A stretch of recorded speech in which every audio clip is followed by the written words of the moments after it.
En más de alguna ocasión hemos comentado con mis hijos que para una contienda por lo menos se requieren dos contrincantes. Trata de no ser uno de ellos.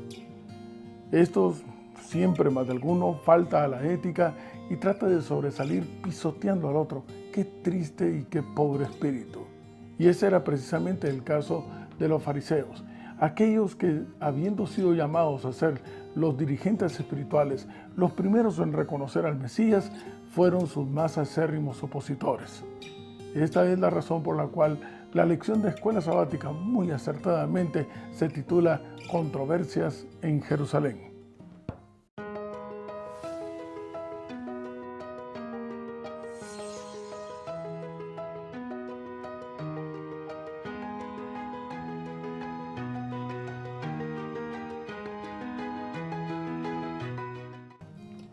Y me encuentro en el Nuevo Testamento, en el libro de Mateo, en el capítulo 24 y el verso 27.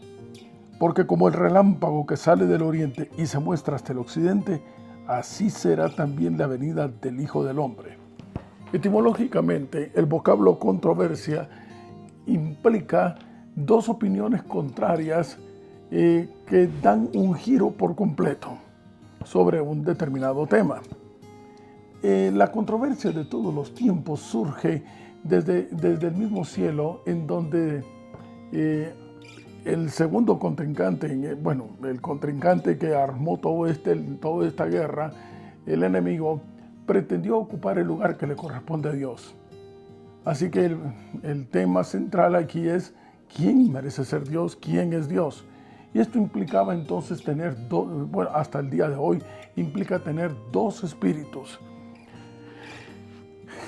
La palabra de Dios parece que es algo controvertido. El texto que vamos a citar en este momento se encuentra en Mateo, en el capítulo 10 y el verso 34. Por favor, búsquelo junto conmigo. Mateo capítulo 10 y el verso 34. Estoy buscando Mateo 10, 34. Y dice la palabra de Dios, en palabras de Jesús, el Señor da esta declaración, Mateo capítulo 10, verso 34. No penséis que he venido para traer paz a la tierra. No he venido para traer paz, sino espada. Pareciera contradictorio porque ¿cómo es posible que el Señor no viene a traer paz? Pero tome nota que el verso 34 especifica a la tierra. En otras palabras, la controversia no existe en el universo, no existe en el cielo. El problema está radicado aquí en la tierra, que es donde está el segundo contrincante, aquel que armó toda esta dificultad. Y sí, es verdad. El Espíritu de Dios, que hace una enorme oposición o un gran contraste con el espíritu del maligno, hace entonces que aquellos que creen que todo está normal, saben, así como el rey Acab, que le dijo a Elías en determinado momento, oye, ¿eres tú el que estás turbando a Israel? Ellos en su anormalidad se sentían normales. Y Elías le aclara a Acab, no, eres tú quien ha venido a turbar la paz que debería existir si tuviesen una relación íntima con el Creador. Jesús viene entonces a ser espada para todos aquellos que son miembros o son ciudadanos de la tierra, no para nosotros que hemos sido llamados a ser ciudadanos del reino de Dios. Y aquí es donde entra la figura de los fariseos, aquellos que no tienen vista para ver hacia el Salvador, sino que su vista está girando alrededor de ellos o de la vida de los demás, pero no de un crecimiento espiritual. Durante esta semana, analizando el libro de Marcos en el capítulo 11, nos topamos con un siguiente punto que a mí me parece sumamente interesante. Estamos hablando de cómo el Señor invirtió sus últimos 5 días de vida en esta tierra, 5 días antes de ser crucificado. Vayamos entonces en lo que sucedió el día domingo, previo a la celebración de la fiesta de Pascua, ese viernes fatal en el cual el Señor sería vilmente asesinado. Estamos en Marcos, en el capítulo 11. Acompáñenme por favor, entonces vamos a Marcos. En el capítulo 11, el verso 1 y el verso 2. Y dice la palabra de Dios, Marcos capítulo 11, verso 1 y verso 2, y leo directo. Cuando se acercaban a Jerusalén, junto a Betfagé y a Betania, frente al monte de los olivos, Jesús envió 2 de sus discípulos y les dijo: Id a la aldea que está enfrente de vosotros, y luego que entréis en ella, hallaréis un pollino atado, en el cual ningún hombre ha montado. Desatadlo y traedlo. Hagamos una pausa y el análisis lo iniciaremos en el verso 2. Id a la aldea que está enfrente. Esta aldea probablemente fue Betfagé. Él está en el monte de los olivos, un monte que desde ahí se divide, que está aproximadamente como a 3 kilómetros de Jerusalén. Recuerden ustedes de que una aldea era considerada entre 300 a 2,000 personas aproximadamente, una situación bastante pobre, piso de tierra, así que no fue difícil encontrar a este asno el cual el Señor mandaba solicitar. La pregunta es, ¿por qué un asno? ¿Por qué no un caballo? En cumplimiento, por supuesto, de la profecía de Zacarías capítulo 9, verso 9, pero independientemente de este cumplimiento, la cuestión es de que a nivel del pensamiento judaico, el asno era el medio de transporte de los jueces y de los reyes. Eso es lo que tú puedes encontrar si lo buscas en 2 de Samuel en el capítulo 16 y el verso 2. Aparte de eso, también el asno era un sinónimo de paz. Hubiese sido bastante chocante para los judíos si hubiesen visto a Jesús montado en un caballo. El caballo era el transporte que utilizaban los reyes para cuando iban a la guerra. Aparte de eso, había una sensación también de la historia traída por la esclavitud en Egipto, en donde el caballo llegó a ser temido por la misma población de los judíos. Pero el Señor se presenta no solamente dentro del concepto, dentro de la idiosincrasia judía, como el rey, como el Mesías, sino que, contrario al pensamiento que tenía el judío, va en son de paz. Imagínense ustedes, si hubiese llegado un caballo, muchos habrían saltado de la alegría pensando: inicia la revolución en la cual se acabará entonces la opresión de Roma. Mas no fue así. Ahora regresemos al verso 1, en donde se encontraban. Ellos estaban, cuando se acercaban a Jerusalén, estaban junto a Betfagé, esa aldea, y Betania, frente al monte de los olivos. Jerusalén tenía 8 puertas de acceso, pero el lugar en donde se encuentra, en el monte de los olivos, es el área este o en el oriente. Y esto tiene un significado muy especial y vamos entonces a solicitarles a ustedes que hagamos memoria. Hagamos memoria esa que está registrada en Daniel capítulo 5, en la conquista, en la toma de Babilonia de parte de los medos y de los persas. Ustedes dirán, ¿pero qué tiene que ver esto? Hagamos memoria por un instante. En primer lugar, Babilonia era una ciudad muy grande que estaba habitada casi aproximadamente por 500,000 de personas. Babilonia se le consideraba inexpugnable. Podía soportar un sitio de muchos años porque eran autosuficientes. Incluso el río Éufrates atravesaba la ciudad. Los muros de proporciones increíbles. Estaba cercada por 2 muros cuya altura aproximadamente era casi de 100 metros. Apreciados amigos y hermanos, podemos imaginar un muro de 100 metros que circulaba la ciudad. Los dos eran así. Y el ancho era de 24 metros, 7 metros de espesor de cada muro, 12 metros de espesor cada muro, y había un intermedio de 7. Entonces, realmente era algo que se consideraba inexpugnable, esa fosa. El área que estaban en alguna de las puertas de acceso, que estaban dentro del río, estaban con barrotes también. La palabra de Dios dice en el capítulo 5 de Daniel de que aquella noche estaban celebrando una fiesta. Era la fiesta a la diosa Luna. Y todos estaban de lo más tranquilos porque consideraban que su ciudad era prácticamente inconquistable. Así que, tendido a la borrachera, entre algunas de las cosas utilizaron las copas del santuario para poder estar haciendo la celebración a un dios pagano. Y entonces entró la profecía de que Babilonia sería conquistada esa noche. Los historiadores, Heródoto entre ellos, nos aclara de que Darío manda a desviar el cauce del río y prácticamente entonces baja su nivel, por no decir que se secó, baja su nivel y es por esa área en donde entran los medos y los persas para poder conquistar Babilonia. La batalla fue una batalla que posteriormente algunos la llaman la de Hipo y fue sangrienta. Prácticamente acabaron con todos los caldeos. Pero el punto interesante aquí es el siguiente. Ellos venían de unos montes sagrados que están exactamente en el este. Entraron por la puerta del oriente. La pregunta es, ¿y esto qué significado tiene?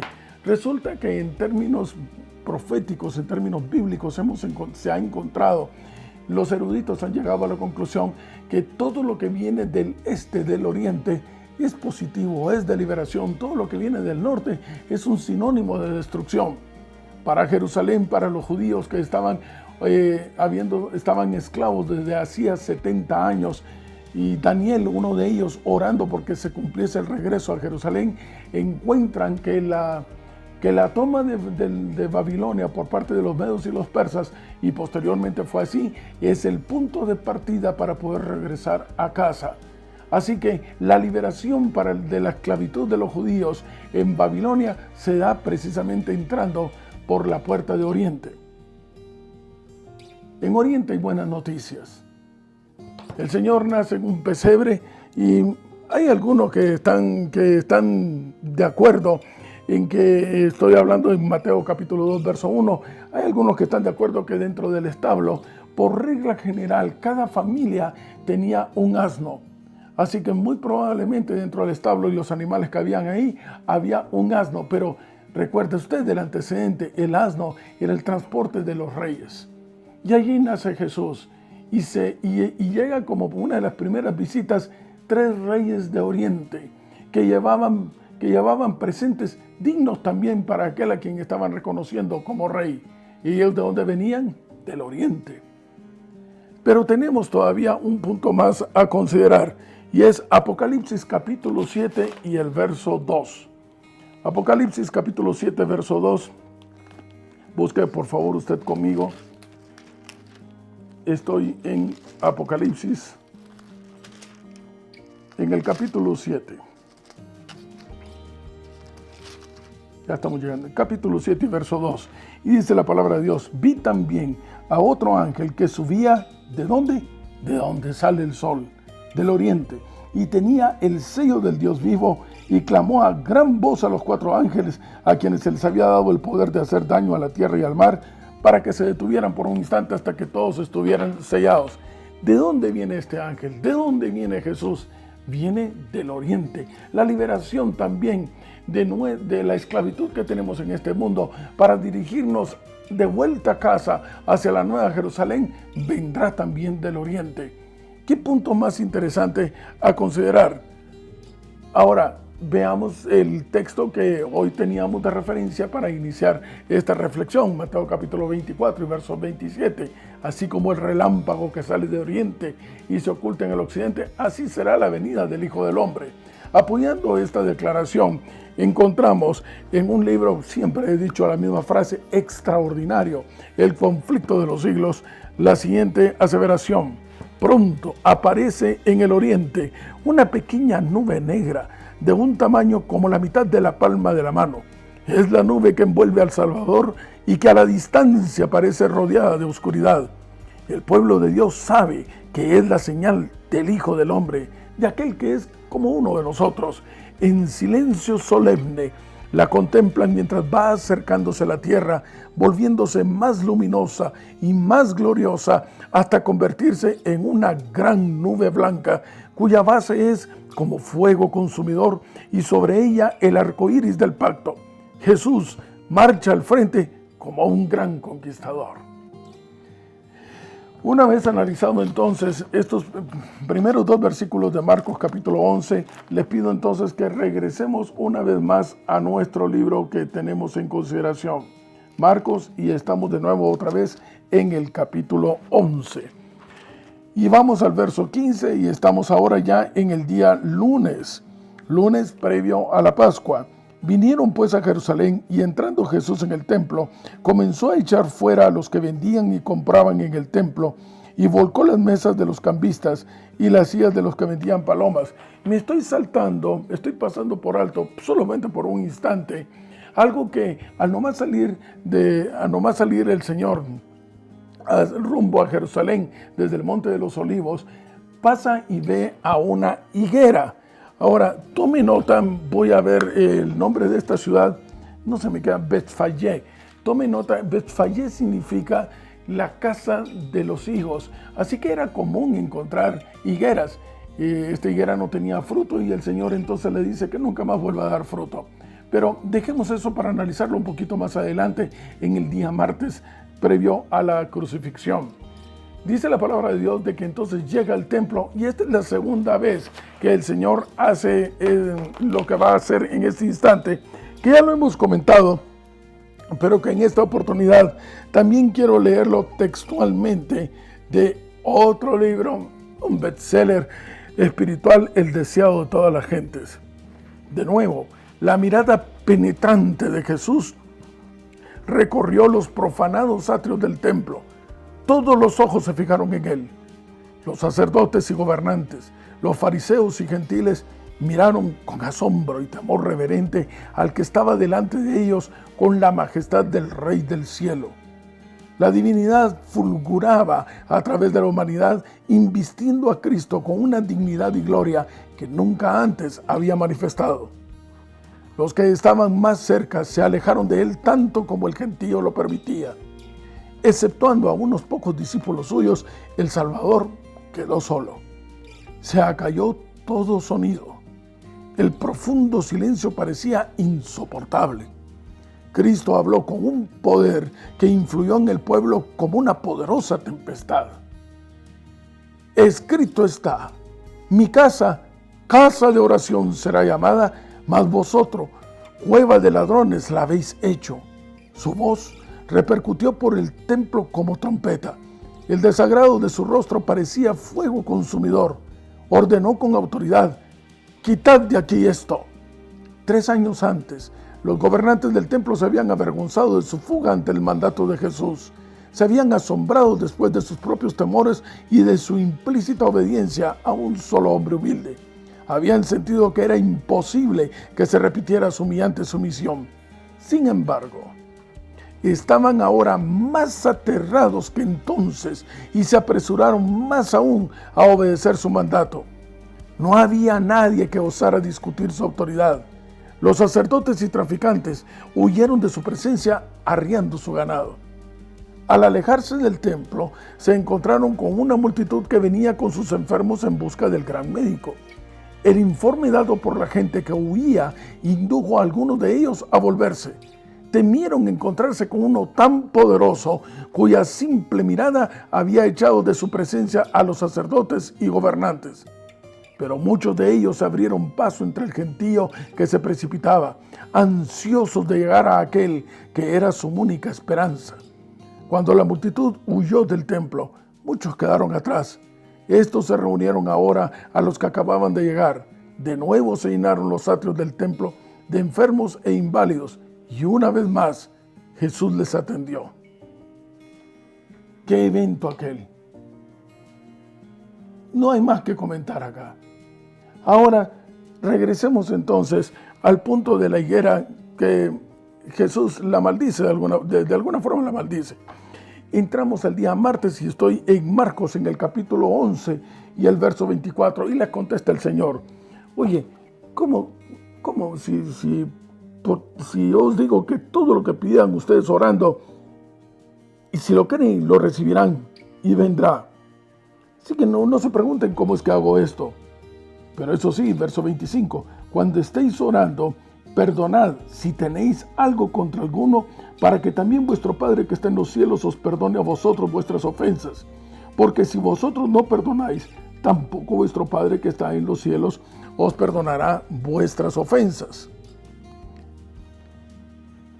Esto me lleva a considerar el hecho de que hay algunas personas que creen que es suficiente únicamente con pedirle perdón al Señor.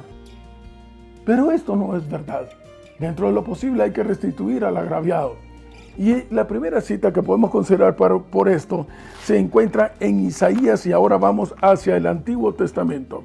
Y estoy en Isaías en el capítulo 1, iniciando el libro.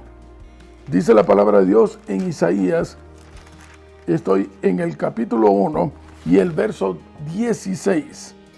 Iniciando por ahí.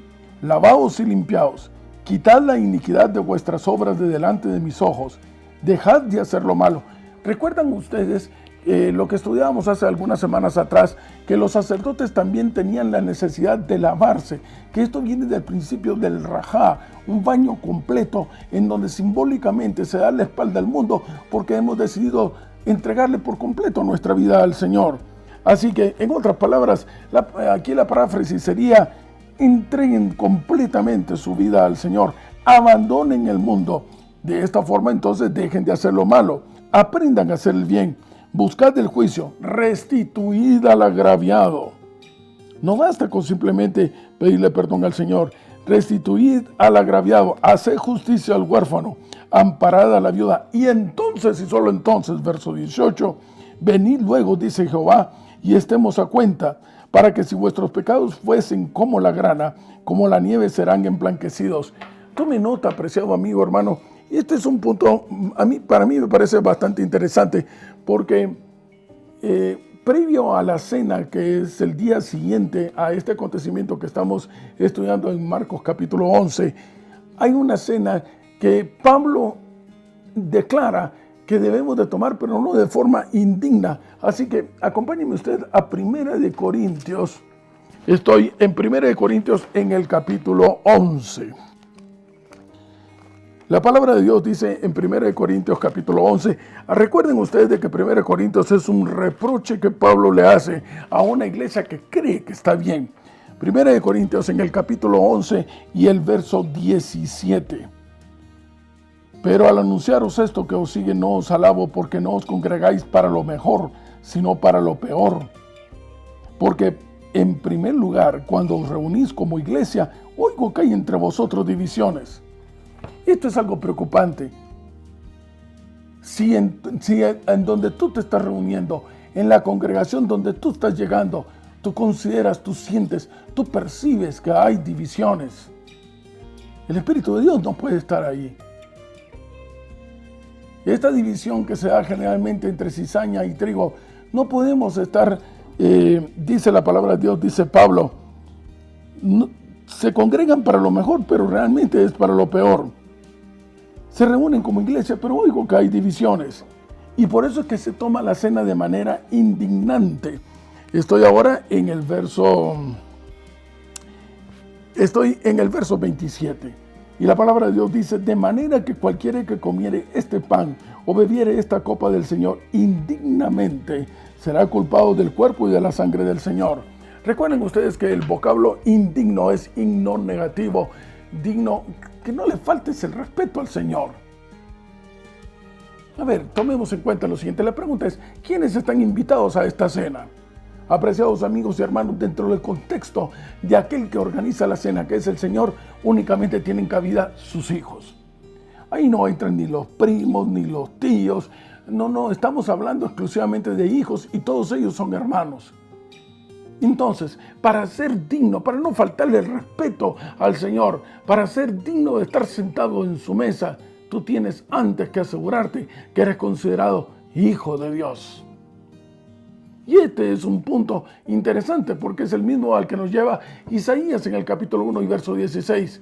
Si previamente, si es verdad, como dice Colosenses 3, le hemos entregado nuestra vida al Señor y ya no vivimos nosotros, sino que vive Jesús en nuestro lugar, entonces no solo este mundo, el universo completo nos reconoce como imagen y semejanza del Creador, como hijos de Él, dignos de ocupar entonces una silla porque estamos en familia. Pregunta: ¿estás tú en familia cuando te encuentras en la mesa a la cual te invitó el Señor? Si esto es así, es porque previamente tú no tienes conflicto con otras personas. Tú no estás en ese tipo de controversia. ¿Cuántos hay entonces hoy en día que sí se sientan a esa mesa abandonados a un espíritu de engaños y se consideran dignos de la misma. Vamos ahora a Marcos, regresamos de nuevo y estoy ahora en Marcos en el capítulo 12. Seguimos avanzando en el estudio de nuestro libro que nos ocupa durante este trimestre. Estoy en Marcos en el capítulo 12 y el verso 30. Y dice la palabra de Dios. Estoy Marcos 12, verso 30. El Señor dice que los mandamientos, la pregunta es, ¿cuál es el principal? ¿Cuál es el de los mandamientos? Pero el Señor los resume en dos. Verso 30, amarás al Señor tu Dios con todo tu corazón, con toda tu alma, con toda tu mente y con todas tus fuerzas. Y el verso 31, y el segundo es semejante, solo que es amarás a tu prójimo como a ti mismo. Pero tome nota, apreciado amigo y hermano. Previamente es necesario que establezcamos una relación íntima con el Señor para que como consecuencia dentro de nosotros, ya no viviendo nosotros, sino que inundados del amor del Espíritu del Señor, sintamos entonces también amor, empatía por nuestro prójimo y deseamos estar bien con Él. Desde este punto de vista, cuando es el Espíritu de Dios el que está inundando tu corazón, cuando realmente ya no vives tú, no existe el principio de la división ni de la controversia, por lo menos no de tu parte. Esto significa entonces que si hay un problema, si hay una división, entonces debe de considerar qué espíritu es el que hay dentro de ti. Y esto me llama la atención también para a nuestros queridos y apreciados pastores, juntas de iglesia, ancianos. Cada vez que estemos para programar una campaña de evangelismo, debemos de tomar en cuenta cómo es el principio del evangelismo del Maestro. Y el Señor nos enseña en Marcos capítulo 12 que la primera fase de todo evangelismo es un evangelismo interno. Primero, ponernos a cuenta con el Señor, estar seguros que todos estamos conectados con la fuente de vida, que ya no vivimos nosotros, que estamos como en el aposento alto, unánimes juntos en un solo espíritu, reinando Jesús en nuestro corazón. Y entonces, y solo entonces, podemos desarrollar un evangelismo externo, anunciando a otros a aquel que nos sacó de las tinieblas hacia su luz admirable, anunciándoles nuestra experiencia personal de un Jesús que está transformando nuestra vida, porque ya no vivimos nosotros. Ese mensaje es la predicación más elocuente, el testimonio más efectivo, el que está no de los dientes para afuera, el que no es una teoría, sino que es una vivencia, es una experiencia, y esa experiencia es constante, es de todo tiempo, de 24 horas, no hay una doble imagen, eres transparente, te están viendo tal y como tú eres. Eres exactamente, todos sabrán exactamente sobre qué piso están caminando cada vez que están conversando contigo, porque no te escuchan a ti, porque tú ya no eres el que antes ellos conocieron, porque ahora, al igual que Pedro, has sufrido una transformación y tus ojos ven como los de Jesús, y tus manos y tus oídos, todo tú eres un Jesús adueñándose por completo de tu vida, de día en día, de gloria en gloria, hasta que nos encontremos con el Salvador. Pero hay un verso que quisiera llamar su atención del capítulo 12 y es el verso 33. El escriba reconoce lo siguiente y dice, sí, sí, está bien, no hay otro fuera de ti, el amarle con todo el corazón. Y aquí viene el vocablo que quiero llamar la atención, y con todo el entendimiento. Apreciado amigo y hermano, establecer esa relación íntima con el Señor es de todo corazón, de una manera sincera, listo y dispuesto a abandonarlo todo, pero con entendimiento. El entendimiento implica lo que hemos estado diciendo desde hace varios días atrás, no quedándote de una manera superficial, solamente con un mensajito, un corto de 1 minuto. Ya cubrí la cuota del día espiritual. No. Algo que te llevará a mirar, a escudriñar. Por eso es que dice la palabra de Dios, escudriña las Escrituras, a escudriñar, a irte para adentro, a indagar, a investigar, a tomar tiempo para encontrar entonces cada día una experiencia más personal con el Señor. Restituir al agraviado, exactamente el mismo ejemplo que tú puedes encontrar en Zaqueo, en donde él está dispuesto a, mira Señor, no es que haciendo cosas yo voy a entrar a ti, no, es que yo quiero que tú te des cuenta que estoy tan dispuesto a dejarlo todo, que ahora que te tengo a ti dentro de mí, soy empático y veo el daño que he hecho a otros y voy a tratar de ver cómo lo resuelvo de alguna manera, en tu nombre. ¿Cuál es más importante entonces? ¿La relación con Dios o con el prójimo? Apreciado amigo y hermano, sin duda alguna, la base fundamental es mi relación íntima con Dios, porque de ella depende mi relación entonces con mi prójimo.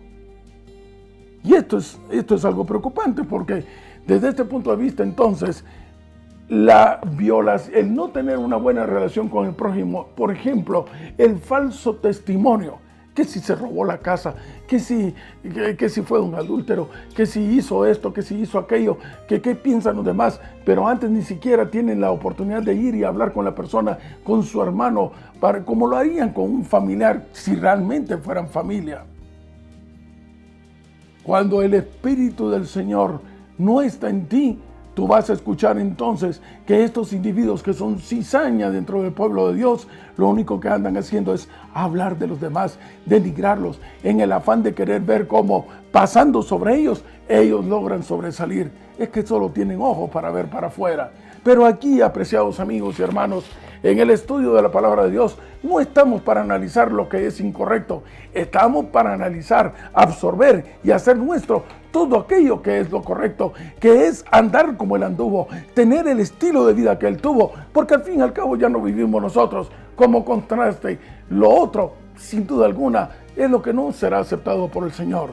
Y en ese camino, en la ruta de regresar a casa, es que tenemos la confianza y la plenitud y la seguridad de que el Señor nos atenderá y nos recibirá con los brazos abiertos, porque tenemos una unidad en Él, porque desde hace tiempo está trabajando dentro de nuestro corazón.